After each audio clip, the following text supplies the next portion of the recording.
Broadcasting from the business capital of the world, this is the Podcast Business News Network. We are back here with Kareem Hayes. Excited to have him, our educational consultant and expert who owns his own company called Blueprint. That's blueprintecs.net for educational consulting services. We're excited to have him back from my home state, New York as well, Rochester to be exact. How are you? I'm doing really well. The sun is shining. I feel good on the inside, and the students have graduated. So it's quiet around Oh, here. yeah. Is it really? And Yeah. Well, yes, oh my gosh, it's May 15th. So what happens for yes. you for work? So now I get to have a little bit more focus on me and some of my own professional development throughout the summer. Writing reports, those are fun, yay. Yeah. And and just getting ready for the next semester. And then blueprint wise, which is what we're here for today, really just focusing on regrouping, thinking about the year, all Yeah. the folks that I've worked with, organizations, and things like that. I'm still working with folks throughout the summer. I'll talk a little bit about that later, but just really taking this time to reflect. So my business really follows that university calendar, a lot because these are the folks that I work with a lot. So So it's summer yeah, break. Is it exciting summer break? times. Is summer break for you right now? It is summer break for me right now. Are Yes, you it going is. anywhere with the family? Anything exciting? Yeah. So every year we go down to New Jersey. Where? We visit. Don't tell me Oh, Wildwood or Cape May. I've been dying to try those places. yeah. I never have. Oh, I go to East Brunswick every year, Okay. New Jersey, which is I can't remember if it's Central Jersey or not, but or close to Central. But my kids, my wife and I, our kids, their godparents live there, Aw. so we like to go every year. We visit, hang out.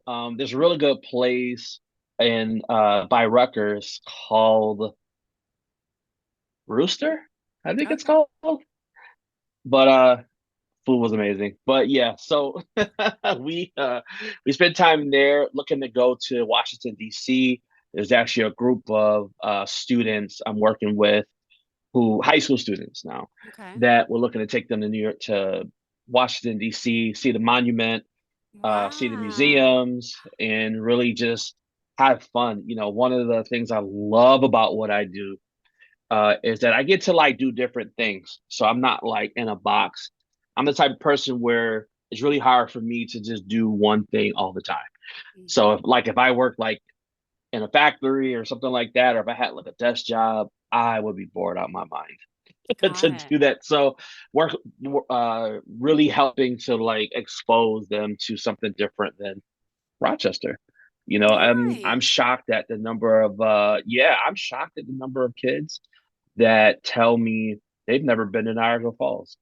And Niagara Falls from where I live is literally How only an many hour and hours? 20 minutes away. I drove my An mom. hour. I was Yeah. 6 months pregnant when my mom and I drove up there. She unfortunately passed of cancer, but that last year of her life, I said we Mm, got to try so many different things, and we drove. Okay, is it yeah. true? Is it true? We did this. We went to the Canadian side. Everyone says it's better to stay Yep. on the Canadian side. Is that true? Why? What's the difference? We did stay at the Marriott Falls View, but what's the difference? What's on the New York side Yeah. compared to Well, the Canadian side? so on the Canadian side, there's more family things to do. Okay. So there's more family things to do. And then on the American side, there's the casino. Oh, got it. So So there's with more someone with adult kids, things to do. got it. Okay. Yeah, That's a yep. beautiful So little like gem of when a place to go to. Wow. it is, and you can enjoy both sides. Like I was just there a couple weeks ago, and they're building up on the American side. So it isn't just a casino anymore, but there's more hotels now. Different restaurants are popping up, and they've actually taken, I think, one of the streets where the convention center is, and it's kind of like in Buffalo to where it's like kind of it was a street, but now it's cut off, and now it's more like a place where people can walk. So they're really, taking the time to do that. The Hard Rock is there, Wait, there's a Hard Rock on cafe. the New So York side? yep, I didn't know that. yep, Hard Rock, yep, Niagara Falls. There But is. I've taken students there before. It's okay, great. question, but the view. To see Yeah. for my children, would I go to the Canadian side or do I want to go to the New York side? Is it the same view? Yeah. I'm so confused. Like what? No, it's a different view. It's a different view. So you want to see both. So the American side, if I remember correctly, you can see the falls, right? Like, and on the American side, you can actually go up to the falls. It's forgot what it's called, but there's like a cave, and So you maybe literally can okay, good. walk. So go if Yeah. I'm planning a trip, do one day on that side, the other day on that side. Yep. Yep. Yep. Thank you. That's what I would do. All right. I Oh, and there's a Hard Rock I hotel or like just a restaurant. no, just a restaurant. Okay, but cool. That's Yeah, perfect. just a Chicken fingers restaurant. and Yeah. fries for us. Okay, cool. Yep. Yeah. So yeah, there's a lot to do. So and then New York City, of course, that's just a staple, to hang out in New York. There's, as you know, there's so much that can be done in New York City. So we like to find places to eat. We hang out in like Manhattan Hmm. area for the kids, touristy. Of course. Harlem is nice for me. I love Harlem. I've known people there for some years now. I think my brother lives in Harlem now. And then if I can get to Brooklyn, I'm looking to get to Okay. Brooklyn as well. A lot of fun places to go to eat. And I have people that I consider family that live there. So yeah, Oh. that's my summer. I love it. Yeah. And by the way, I love how we're just on a roll talking, which happens. But yeah, so as an educational consultant, tell us what you normally would be doing, except for the vacation I love to hear about. But what do you normally do? Yeah. We can still talk about vacations, but I want to bring it back to work for you. This is your show. You tell me. I don't want to Yeah. overstep my bounds. I'll talk forever about you know, vacation. part of part of work is taking vacations, right? It is. In our society we work a lot. We don't Hmm. take as much precedence on vacation. But so what do I do? First thing is I'm a certified Clifton strength coach through Gallup. And with that, I work with groups, organizations to help them understand more about their assessments. And there's 34 strengths that are in the assessment. And usually I work with groups to talk about their top five. And, within that top five, just to help bring more clarity, into that. So I love doing that as a group, and I also coach people individually. And again, the same thing, really just helping people to have more clarity around their strengths and learning how they can use them at their jobs and their relationships, in transition. So just really being able to help people to do that. Also, I facilitate trainings, and I facilitate trainings on a lot of things. It can be leadership, management, it can be conflict resolution, diversity, equity, and inclusion, Hmm. whatever the client needs, usually surrounding that kind of like that leadership kind of bubble. Usually I come in and I do workshops on that. So I've had workshops with 5 people, and I've had workshops with over 100 people. So, my sweet spot is like 2025. But I understand that, we want to get everyone the message that we can. So I work ways around that. Usually, I would bring in a partner, someone else, one of my facilitators to come in and help out with that. So do a lot of that facilitated training, which I'll talk a little bit more about today. I got some exciting things about that to talk about. And then I am a keynote speaker as well. So really just wanting to inspire the masses. And I had someone contact me not too long ago and said, "Hey, do you do keynote speeches?" I'm like, "Yeah." And so they were just asking me for some advice, on that. So those are the three major things that I do. And I work at a university as well. I'm on several boards, so I keep myself pretty busy. And as usual, and also too, within all of that, I do my best to try to make sure to carve out time for family, vacations, things of that sort. Awesome. I love it. And how do we reach out to you, Kareem? I can be reached at www.blueprintecs.net. I can also be reached at blueprintecs@gmail.com. I am on LinkedIn as Kareem J. Hayes. I am on Instagram as Kareem Hayes '06. Perfect. Awesome. Thank you so much. What else did you have in mind for us today? This is awesome. Yeah, so I really want to like kind of dial back to some of the exciting things that I did last week and just really being able to connect with people. So the first one I'll talk about is I think last Wednesday I did a workshop with a health organization. I think we were talking about this before, and we talked about the top five strengths for each of the folks that were working there. So I think there were about 15 people that were Okay. in the room, including the vice president, who was also there, vice president of culture. I can't remember the other part of their title, but was also in the room along with managers, supervisors, and support staff. And one of the things that came out of that meeting was so fascinating to me was the fact that someone came in, they came in a Oh, wow. little bit afterwards, they were taking care of something, and we were just kind of going around doing names, doing pronouns, and we were talking and we were, saying what our top five were. So one person that walked in says, you know, not really that good of a communicator. I said, really? And so person told me their top five, and guess what? One of their top five is communication. So I said, Ah. okay. So I said, all right. So they're talking, and this person gives this elaborate story within like a minute, and Mm-hmm. we're all just like on the edge of our seats, and we're like, so tell me what your strength is again. Yeah, yeah. And it was just like I said, you just did it. Like Mm-hmm. you just communicated a message to us. We're looking at you like, wow, we're on the edge of our seats. And that's one of the things I love about doing Gallup Strengths is that it helps people to kind of sometimes get out of their own way, right? So Yeah. one of the things we talked about was imposter syndrome, feeling like we're not qualified, we're not enough, and like, and in the term, we're imposters, right? We're not who we say that we are, Yeah. and we got to get out of that. We have to get out of that. We get in our own way a lot of times, and really just understanding that our strengths are what helps to it's part of our identity. It's part of our makeup. And I don't know who told us this Yeah. that we're not good enough. Who told us that that's not who we are when essentially we are that, or I Yeah. am him, as I hear people start saying now, right? I am him, I am she, right? But like we need to like take that on. And so Yeah. really just having that conversation. So a lot of time, this is what happens in my sessions.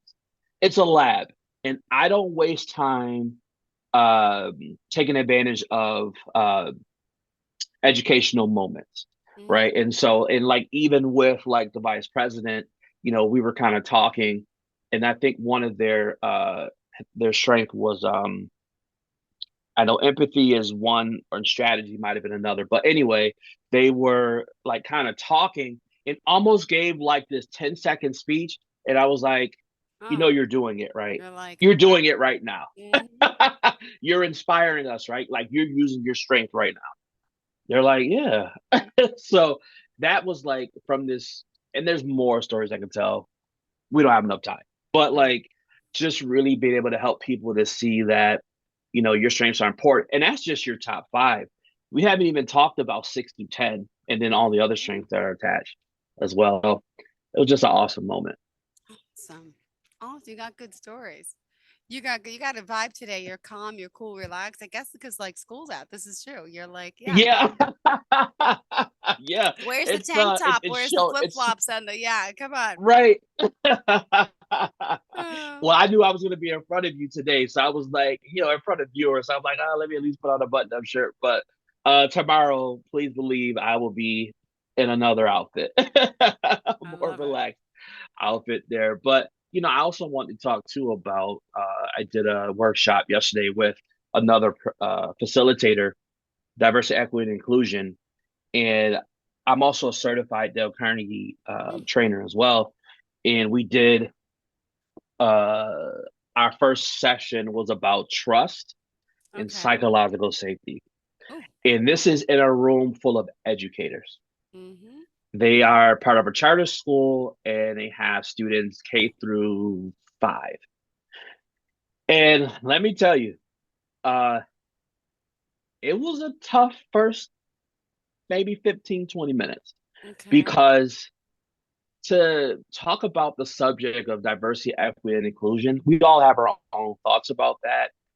And depending on who you are, what you look like, how you identify, it could be a conversation that you're like comfortable with, or it could be a conversation that you're really uncomfortable with, right? So the first half an hour, my fellow facilitator and I were able to gain the trust of the group.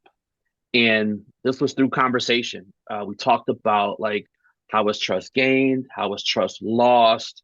We had a really great conversation just around like, what does it mean to trust someone, right? Like, and really just talking that out loud in front of each other as a group.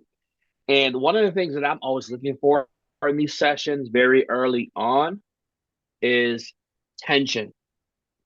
I want tension because it tells me that we're starting to take the mask off now. Because as adults, when we're talking about things that are difficult, we want to be polite. We don't want to step on any toes. We don't want to offend anyone. And we finally got to a point when tension started. And I was like, yes, we're in a good spot. And I even called attention to it. I said, you know what? There was a point here where there was some tension. And I'm Mm-hmm. going to tell you that's okay. Because we had already established the ground rules. We had already established expectations. This is how we're going to interact with each other. We are going to listen. We're going to respect each other. We're not going to point fingers or blame. If there's a moment to where I call them ouch moments, if there's Mm-hmm. a moment, an ouch moment, let's call that moment out. Ouch. And then let's talk about why that hurt, and really having a space to be able to do that. So before there can be any psychological safety, there has to be trust. And please believe me, I'm not naive to the fact that uh, full trust was not established on that first meeting. It just, we Yeah. know that, like, it wasn't, Yeah. but we started to go in that direction. And that's what's important about like this type of work with DEI is that a lot of times organizations want to try to solve a problem. The problem of racism is is over 400 years old, and I don't think it's going to take a workshop, a year, 2 years to really be able to say, okay, we're done with this problem, right? We're not. Yeah. What we need to learn how to do is to be able to work through it together, to be able to have conversations, to be able to disagree, to be able to disagree agreeably, to be able to say, you know what, that hurt. Let's talk it through, I like and that to be able to talk it disagree through in a respectful way. agreeably. Mm-hmm. Yeah, yeah. So it was wonderful. Disagree agreeably. That's like the adult way of, yeah. Good luck telling that to kids, but it's true. Yeah, That's actually good. I like that. It's true. yeah, Everyone's yeah. perspective is It's different. We, I yeah, yeah. It's not my term. It's Dale Carnegie term. So that's one of the chapters of the training. But yeah, just really being able to say, hey, you know what? I hear you.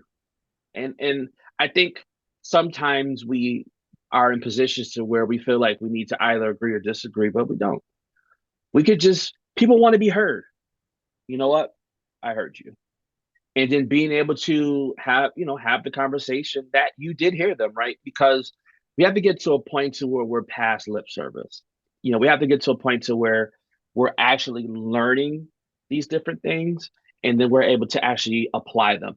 It's the same thing with students, teachers and students, right? Teachers expect students to learn the material and then be able to mm-hmm. apply it. Always. Yeah. And for adults, it's the same thing. Yeah. You learn something, you apply it. That's adult learning 101, right? Mm-hmm. For someone maybe like a student, you could dive a little bit deeper. You can give background information because most students aren't going to know, right? But most adults are going to have some sort Have of that. experience, some sort of background reference or information. So that's what they're looking for. They're looking, okay, can I learn this new skill? How can I use it? Point blank, period. So that was something that we were talking about. And then psychological safety. So there was a participant who just gave their story and just said, hey, you know what? I'll trust you until I have a reason not to. And then went into we had a whole conversation around just like uh once someone breaks that trust, it's hard to get back. Like it's hard. And this person said this out loud in front of everyone to hear. And as the facilitator, I'm like, wow. And so at the end of all of that, my fellow facilitator and I, we acknowledged that. We said, you know what? You know what just happened, right? You felt that this environment was safe enough for you to be brave and Mm-hmm. to be able to uh, give us an account of how you would feel when someone breaks your trust. It was a moment. And of course, you know, that wasn't all of it and that wasn't it, but it was just like, we're getting somewhere now. It's all about progress. It's not about how fast you get there. Sometimes it's about the fact that you're making progress. It's One of the my climb. slogans, It's the yeah, Miley Cyrus song. It's the climb. I can't sing, but it's yes, not about once you're there. It's when you're there. You're like, what? It's about the right. process of getting there, and then you want more. You want to go higher. Yeah. Yeah, yeah. And so yeah, it's all about that. So um there's more sessions to come. And then uh last thing I want to talk about, I know our time's getting short, but I'm working with some students at a program this Friday and Saturday, and I'm going to be doing a Dale Carnegie training, you know, with these particular students. And one of the things that we're going to talk about is how do you have a conversation with someone? How do you have a conversation with someone, right? Like, there's a lot of like the generation that's coming up now, texting, we know, right, is big, Instagram, but it's like, how do we communicate with someone face to face? Mm-hmm. How do we do that? So there's a way to do it. And so I'm going to be talking with them about that. I'm talking about vision statements. You know, what's your vision? What are you really looking to do? And then these students, particularly, their goal is to be able to interview for jobs. Yeah. So we're gonna prep them for that. And as That's you good. know, that is that's a tall task. So last year we did this. It was great. A lot of the students were participants. Excuse Mm-hmm. me. They were able to get jobs, different jobs in city government, and a lot of that had to do with the person that's leading them, which is a phenomenal director, and then also just really bringing us in as like icing on the cake, you know, Mm-hmm. to really to one be able to validate things that have been said, Yeah. and to also add some more value for these students to be able to, as I think it's, I can't think of his name, but oh my gosh, he's Zig Ziglar talks about, you know, you want to get over the top. So we want to make sure those kids get over the top. Oh, awesome. I love it. Well, we still got 2 minutes left here. Kareem, how did you want to end our Yeah, thought today? yeah, you know, I just want to end it by just a quick story. I was talking with a an attorney that I saw at a coffee shop. You know, we know each other, and we were talking about value. And he was telling me this story about a rich father whose daughter had a birthday, and he gifted her with an old dusty Ferrari. Oh, Yeah, dusty, you know, not working as well, makes loud noises. And the daughter's like, "Well, what am I gonna do with this?" He's like, "Well, it's yours, and you can decide to do what you want with it. You can even yeah. sell it." Mm-hmm. So she's like, "All right." So she goes to the dealership, and you know they're like, "Hey, we'll give you $1,000 for it." Oh, And she's like, $1,000? It's worth more than that. yeah. So she's like, I'm okay. So she now goes to and tries to sell it to a private owner, Mm-hmm. someone who or a private seller. And the person's like, hey, we'll give you 10 grand for it. And she's still Mm. not satisfied with it. She's like, I don't know. And so now she says, you know what? I'm gonna put it on like Facebook Messenger or something like that, or Facebook Marketplace, and I'm gonna see if I can find a Ferrari enthusiast. Ooh. And the Ferrari Yeah. enthusiast, right, is like, hey, I'll give you 150,000 for it. She's like, Wow. all right, I think I can do that. And so the moral of that story is that sometimes we have to be able to understand what our value is. Okay, yeah, And we can't always take true. the first thing that somebody gives us, right? Hmm. So sometimes when we go to like a car dealer, is like maybe somebody from your hometown. They're like, "Oh, that's Kareem. We know him. Yeah. We'll just do this," right? Or maybe if you go to someone who's a private dealer, maybe there's someone from the region, right? But then when you go to the enthusiast, that could be people that says, "Listen, we want what you have." So Hmm. everyone that's listening, know your value and know that there's someone that's willing to pay you good for your value. Oh, that's so true. What you're worth. Yeah, it's what we deserve. And even women out there, don't forget there's that disparity, that pay gap. That no, no, you're worth it. And Mm-hmm. thanks for bringing that up. Yeah, good point. Kareem, if we want to work with you, reach out to you after your vacation, how do we do so? Yeah, I can be reached at blueprintecs.net, also at blueprintecs@gmail.com. I am on LinkedIn. I'm very heavily involved in that. I can be reached at Kareem J. Hayes, and I'm also on Instagram at Kareem Hayes 06. Perfect. Thank you so much, Kareem. Boy, great show You're today. welcome. Thanks for chatting and enjoy that vacation. But hopefully we'll Thank talk you. soon. All right. Thank you. Yep. Have a Take great care. day. All of You our too. listeners, stay Bye. tuned. We'll be right back. Are you looking for even more of the podcasts and hosts that you love? The Podcast Business News Network is proud to announce that you now have even more ways to listen live. Check out the MyTuner Radio, online radio box, and Simple Radio apps on iOS and Android, or find us online. Search for Business News Network on mytuner-radio.com, or search Podcast Business News Network on streama.com and onlineradiobox.com/US. Take your podcast on the go and don't miss a minute of the action.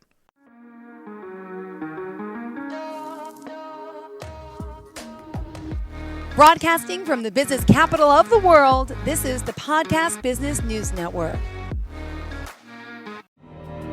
For nearly 2,000 severely injured veterans, everyday life has become filled with barriers. Day-to-day simple tasks can become pretty daunting. I have to carry my chair up 2 flights of steps or have somebody do it for me. What scares me the most is just the falling. When I'm struggling with my house, I think, to have that one great barrier just knocked down, it's crucial. Home for Our Troops is a wonderful nonprofit that builds a Mortgage-free, fully adaptive, handicap-accessible house. And there's no catch. It'll be our very first home that we've ever owned. This is a game changer. This is where your life begins again. We need you to join us in completing this important mission. Please visit hfotusa.org and help build homes and rebuild lives. Because of you, everything's going to be okay.